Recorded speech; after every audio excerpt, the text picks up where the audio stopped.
The Signalman by Charles Dickens. Read by James Burgess. "Hello, below there!" When he heard a voice thus calling to him, he was standing at the door of his box, with a flag in his hand furled round its short pole. One would have thought, considering the nature of the ground, that he could not have doubted from what quarter the voice came. But instead of looking up to where I stood, on top of the steep cutting nearly over his head, he turned himself about and looked down the line. "Hello, below!" From looking down the line, he turned himself about again, and raising his eyes, saw my figure high above him. "Is there any path by which I can come down and speak to you?" He looked up at me without replying, and I looked down at him without pressing him too soon with a repetition of my idle question. Just then there came a vague vibration in the earth and air, quickly changing into a violent pulsation and an oncoming rush that caused me to start back, as though it had force to draw me down. When such vapour as rose to my height from this rapid train had passed me, and was skimming away over the landscape, I looked down again and saw him refurling the flag he had shown while the train went by. I repeated my inquiry.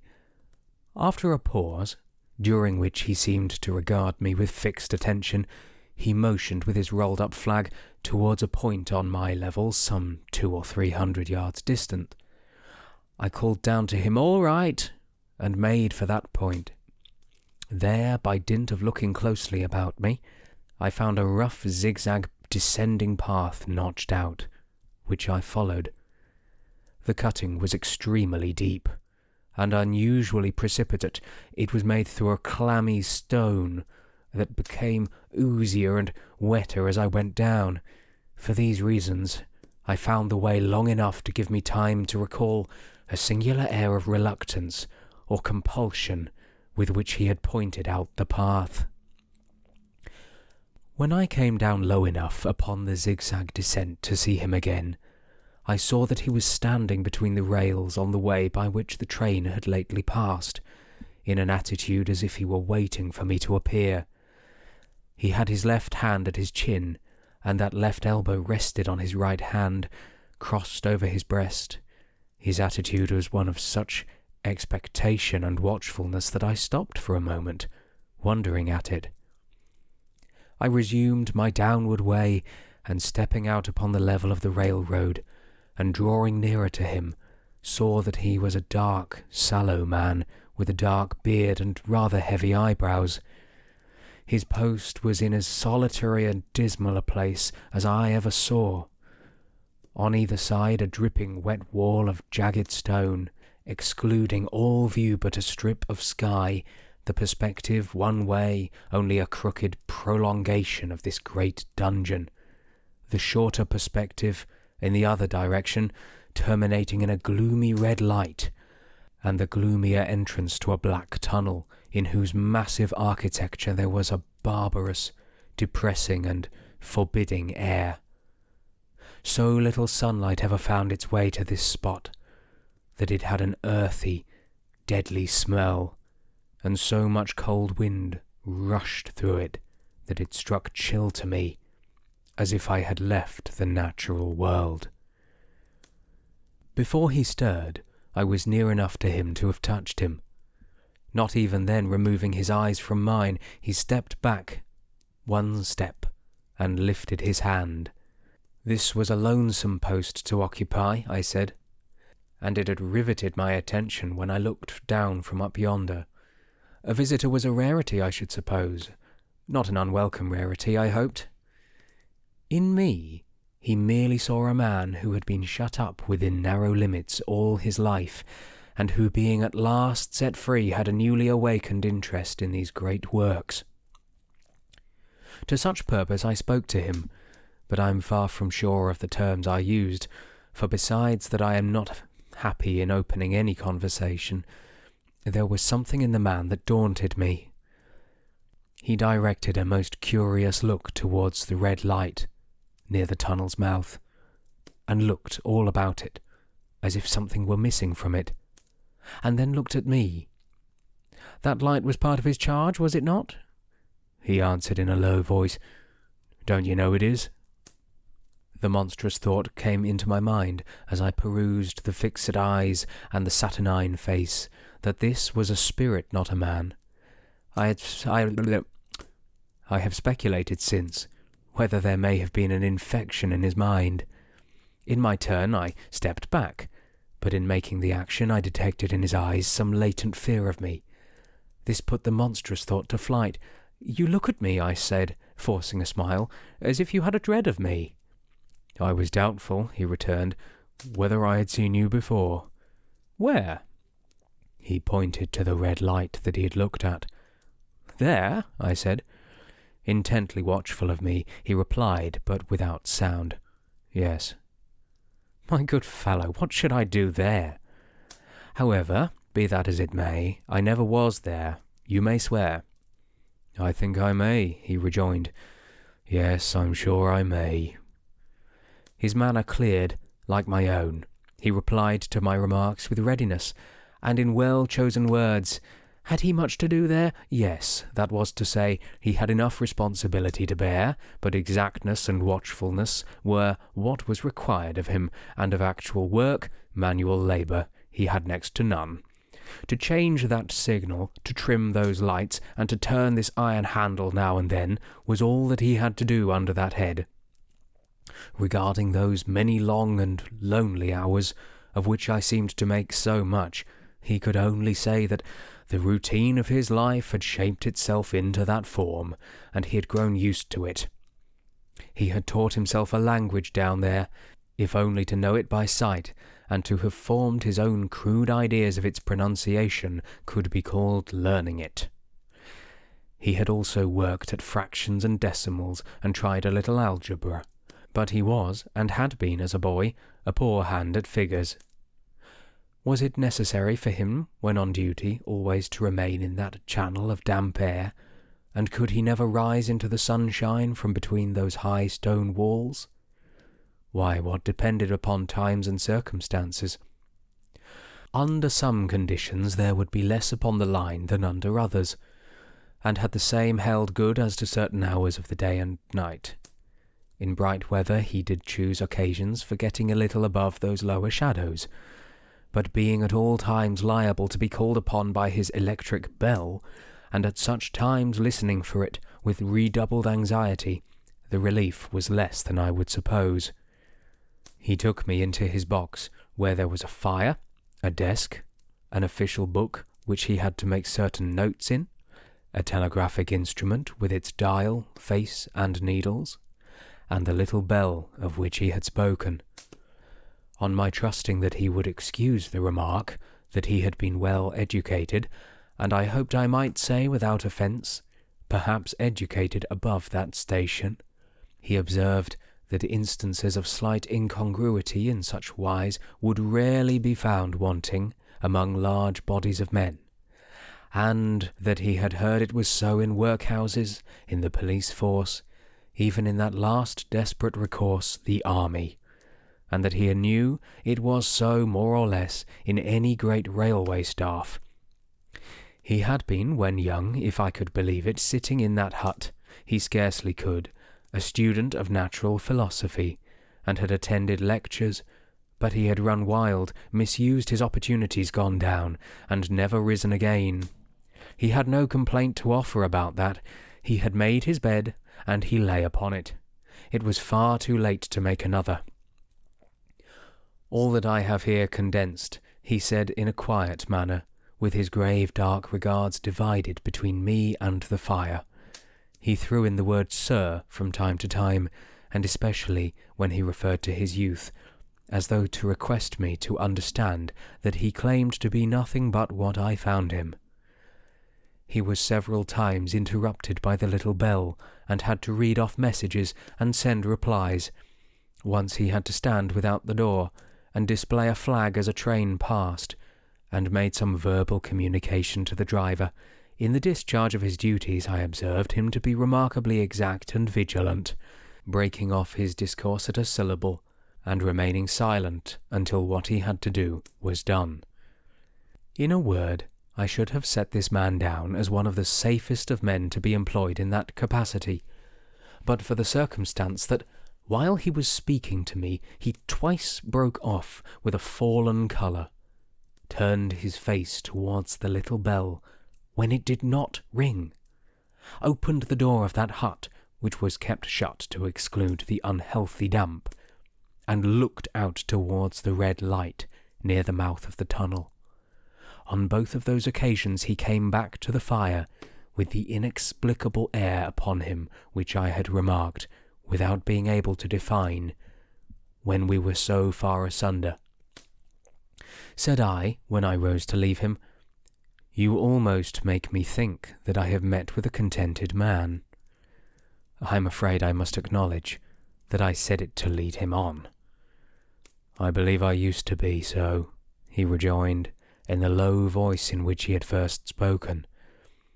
"But I'm troubled, sir. I am troubled." He would have recalled the words if he could. He said them, however, and I took them up quickly. "With what? What is your trouble?" "Oh, it is very difficult to impart, sir. It is very, very difficult to speak of. If ever you make me another visit, I'll try to tell you." "But I expressly intend to make you another visit. Say, when shall it be?" "I go off early in the morning, and I shall be on again 10 tomorrow night, sir." "I'll come at 11. He thanked me and went out the door with me. "I'll show my white light, sir," he said in his peculiar low voice, "till you've found the way up. When you've found it, don't call out. And when you're at the top, don't call out." His manner seemed to make the place strike colder to me, but I said no more than, "Very well. And when you come tomorrow night, don't call out. Let me ask you a parting question. What made you cry, 'Hullo, below there,' tonight?" "Oh, heaven knows," said I. "I cried something to that effect." "Not to that effect, sir. Those were the very words." "I know them well." "I admit those were the very words. I said them, no doubt, but because I saw you below. For no other reason." "With what other reason could I possibly have?" "You had no feeling that they were conveyed to you in any supernatural way?" "No." He wished me good night, and held up his light. I walked by the side of the down line of rails, with a very disagreeable sensation of a train coming behind me, until I found the path. It was easier to mount than to descend, and I got back up to my inn without any adventure.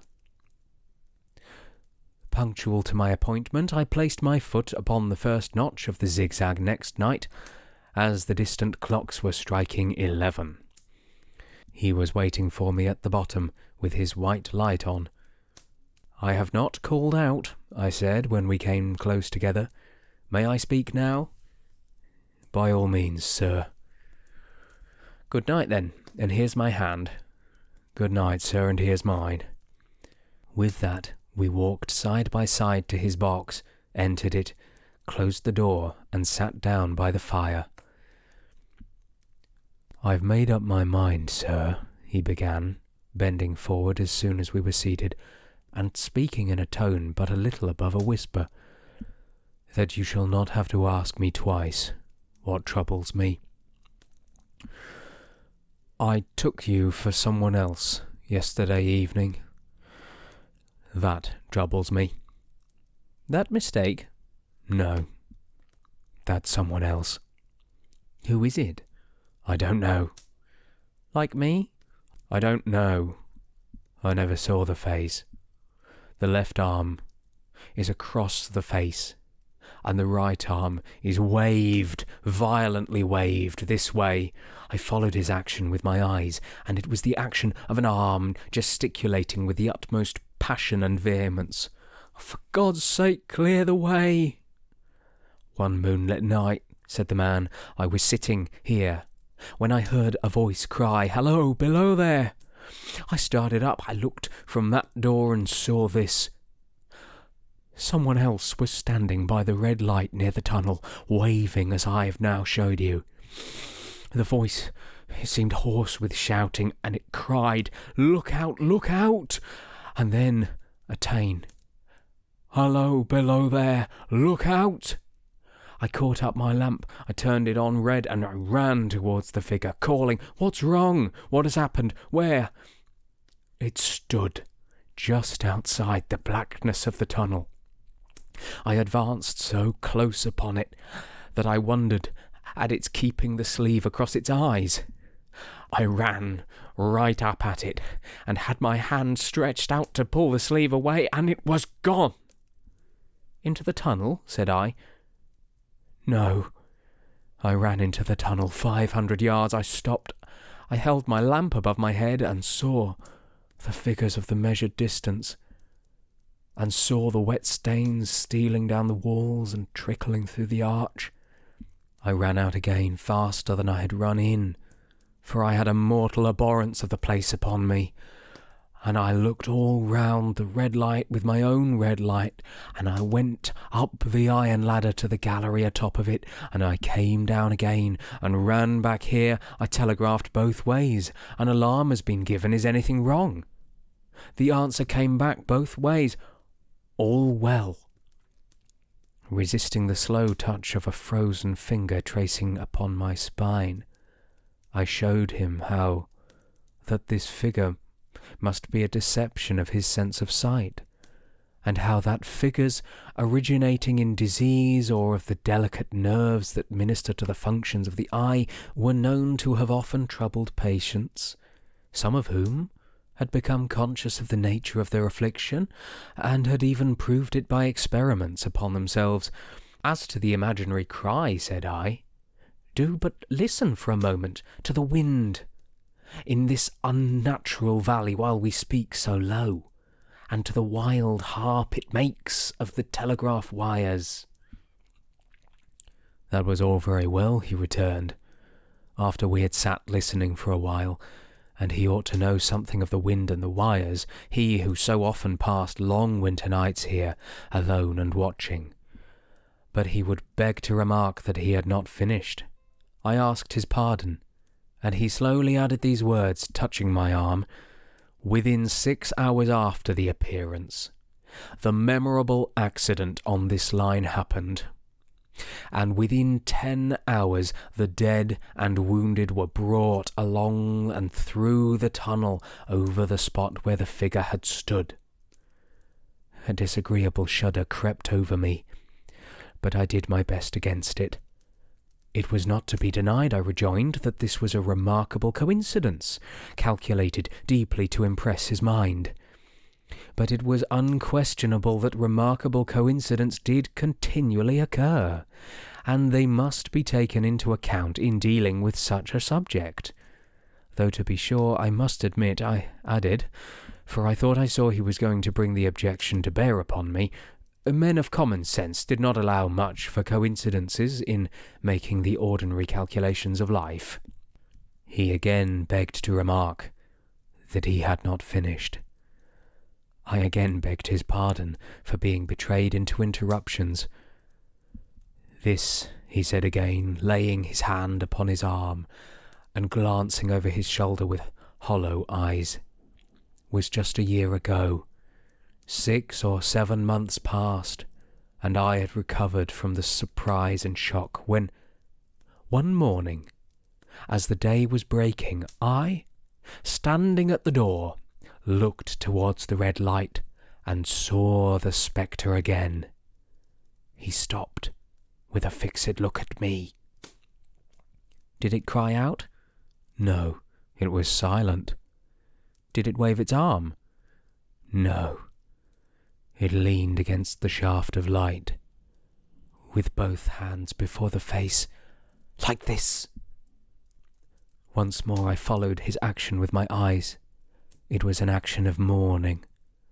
I had seen such an attitude in stone figures on tombs. "Did you go up to it?" "I came in and sat down, partly to collect my thoughts, partly because it had turned me faint. When I went to the door again, Daylight was above me, and the ghost was gone. But nothing followed? Nothing came of this? He touched me on the arm again with his forefinger twice or thrice, giving a ghastly nod each time. That very day, as a train came out of the tunnel, I noticed at a carriage window on my side what looked like a confusion of hands and heads, and something waved. I saw it just in time to signal the driver. "Stop!" He shut off and put his brakes on, but the train drifted past here 150 yards or more. I ran after it, and as I went along, heard terrible screams and cries. A beautiful young lady had died instantaneously in one of the compartments, and was brought in here, and laid down upon this floor between us. Involuntarily I pushed my chair back as I looked from the boards which... Involuntarily I pushed my chair back as I looked from the boards at which he pointed to himself. True, sir. True. Precisely as it happened, so I tell it you. I could think of nothing to say, to any purpose, as my mouth was very dry. The wind and the wires took up the story with a long lamenting wail. He resumed, "Now, sir, mark this, and judge how my mind is troubled. The spectre came back a week ago. Ever since it has been there, now and again, by fits and starts, at the danger light. What does it seem to do? He repeated, if possible, with increased passion and vehemence, the former gesticulation of, 'For God's sake, clear the way!' Then he went on. I have no peace or rest for it. It calls to me, for many minutes together, in an agonized manner. 'Below there, look out, look out!' It stands waving to me. It rings my little bell. I caught at that. Did it ring your bell yesterday evening when I was here, and you went to the door?" "Twice." "Why, see," said I, "how your imagination misleads you. My eyes were on the bell, and my ears were opened to the bell, and if I am a living man, it did not ring at those times, nor at any... No, nor not at any time. No, nor at any other time, except when it was rung in the natural course of physical things by the station communicating with you." He shook his head. "I have never made a mistake as to that yet, sir. I have never confused the spectre's ring with the man's. The ghost's ring is a strange vibration in the bell, that it derives from nothing else, and I have not asserted that the bell stirs to the eye. I don't wonder that you failed to hear it, but I heard it." "And did the spectre seem to be there when you looked out?" "It was there. It was there." "Both times?" he repeated firmly. "Both times." "Will you come to the door with me and look for it now?" He bit his underlip as though he were somewhat unwilling, but arose. I opened the door and stood on the step. While he looked in the doorway, there was the danger light, there was the dismal mouth of the tunnel, there were the high wet stone walls of the cutting, there were the stairs above them. "Do you see it?" I asked him, taking particular note of his face. His eyes were prominent and strained, but not very much more so, perhaps, than my own had been when I had directed them earnestly towards the same spot. "No," he answered, "it is not there." "Agreed," said I. We went in again, shut the door, and resumed our seats. I was thinking how best to improve the advantage, if it might be called one, when he took up the conversation in such a matter-of-course way, so assuming that there could not be any serious question of the fact between us, that I felt myself placed in the weakest of positions. "By this time, you will fully understand, sir," he said, "that with the troubles, that what troubles me so dreadfully is the question, what does the spectre mean?" I was not sure, I told him, that I did fully understand. "What is it warning against?" he said, ruminating, with his eyes on the fire, and only by times turning them on me. "What is the danger? Where is the danger?" "There is danger overhanging somewhere on the line. Some dreadful calamity will happen. It is not to be doubted this third time, after what has gone before. But surely this is a cruel haunting of me. What can I do?" He pulled out his handkerchief and wiped the drops from his heated forehead. "If I telegraph danger on either side of me, or on both, I can give no reason for it," he went on, wiping the palms of his hands. "I should get into trouble, and do no good. They would think I was mad. This is the way it would work. Message, danger, take care. Answer, what danger? Where? Message, don't know, but for God's sake take care. They would displace me. What else could they do?" His pain of mind was most pitiable to me. His pain of mind was most pitiable to see. It was the mental torture of a conscientious man, oppressed beyond endurance by an unintelligible responsibility involving life. "When it first stood up under the danger light," he went on, putting his dark hair back from his head and drawing his hands outward across his temples in an extremity of feverish distress, "why not tell me that the accident was to happen? If it must happen, why not tell me how it could be avoided? If it could have been averted? When on its second coming it hid its face, why not tell me instead, 'She is going to die, let them keep her at home'? If it came on those two occasions only to show me that its warnings were true, and so to prepare me for the third, why not warn me plainly now? And I, Lord help me, a mere poor signalman on this solitary station, why not go to somebody with credit to be believed and power to act?" When I saw him in this state, I saw that for the poor man's sake as well as for the public safety, what I had to do for the time was to compose his mind.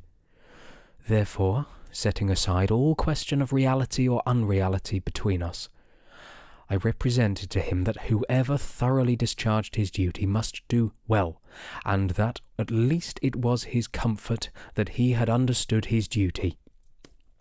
Though he did not understand these confounding appearances, in this effort I succeeded far better than in the attempt to reason him out of his conviction. He became calm. The occupations incidental to his post as the night advanced began to make larger demands of his attention, and I left him at 2 a.m. I had offered to stay through the night, but he would not hear of it. That I more than once looked back at the red light as I ascended the pathway, that I did not like the red light, and that I should have slept but poorly if my bed had been under it, I see no reason to conceal, nor did I like the two sequences of the accident and the dead girl. I see no reason to conceal that either. But what ran most in my thoughts was the consideration how I ought to act, having become the recipient of this disclosure. I had proved the man to be intelligent, vigilant, painstaking, and exact. But how long might he remain so, in his state of mind? Though in a subordinate position, still he held a most important trust, and would I, for instance, like to stake my own life on the chances of his continuing to execute it with precision? Unable to overcome a feeling that there would be something treacherous in my communicating that of what he had told me to his superiors in the company, without first being plain with himself and proposing a middle course to him, I ultimately resolved to offer to accompany him, other than keeping his secret for the present, to the wisest medical practitioner we could hear of in those parts, and to take his opinion. A change in his time of duty would come round next night, he had apprised me, and he would be off an hour or two after sunrise, and on again soon after sunset. I had appointed to return accordingly. Next evening was a lovely evening, and I walked out early to enjoy it. The sun was not yet quite down when I traversed the field path near the top of the deep cutting. I would extend my walk for an hour, I said to myself, half an hour on and half an hour back, and it would then be time to go to my signalman's box. Before pursuing my stroll, I stepped to the brink, and mechanically looked down from the point from which I had first seen him. I cannot describe the thrill that seized upon me, when close at the mouth of the tunnel I saw the appearance of a man, with his left sleeve across his eyes, passionately waving his right arm. The nameless horror that oppressed me passed in a moment, for in a moment I saw that this appearance of a man was a man indeed, and that there was a little group of other men standing at a short distance, to whom he seemed to be rehearsing the gesture he made. The danger light was not yet lighted. Against its shaft, a little low hut, entirely new to me, had been made of some wooden supports and tarpaulin. It looked no bigger than a bed. With an irresistible sense that something was wrong, with a flashing self-reproachful fear that fatal mischief had come of my leaving the man there, and causing no one to be sent to overlook or correct what he did, I descended the notched path with all the speed I could make. "What is the matter?" I asked the men. "Signalman killed this morning, sir." "Not the man belonging to that box?" "Yes, sir." "Not the man I know?"